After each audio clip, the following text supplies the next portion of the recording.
ఏళ్ళనాటి శనిలో జాతకం ఉందనుకోండి, సుందరకాండలో 48వ సర్గ పారాయణ చేస్తారు.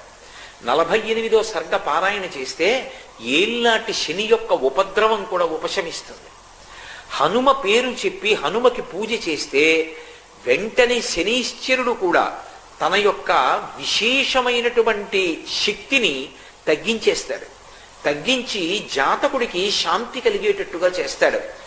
ఆయన లాంటి మహానుభావుడు, ఆయన అంత తేలికగా ప్రసన్నమయ్యేవాడు మీకెక్కడా కనపడడం.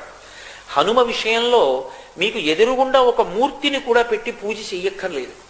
భయం వేసిందనుకోండి, ఎప్పుడైనా ఒక చీపురు పుల్ల తీసి మీకు ఎదురుగుండా రాయి కనపడితే రాయో ఏదో ఒకటి తీసి ఇసుకలోనో నేల మీదో అది పడిందా లేదా ముద్ర కూడా సంబంధం లేదు, హనుమ అని రాసి నమస్కారం చేసి నిలబడితే చాలు, ఉపద్రవం నుంచి గట్టెక్కుతారు అని చెప్తుంది శాస్త్రం.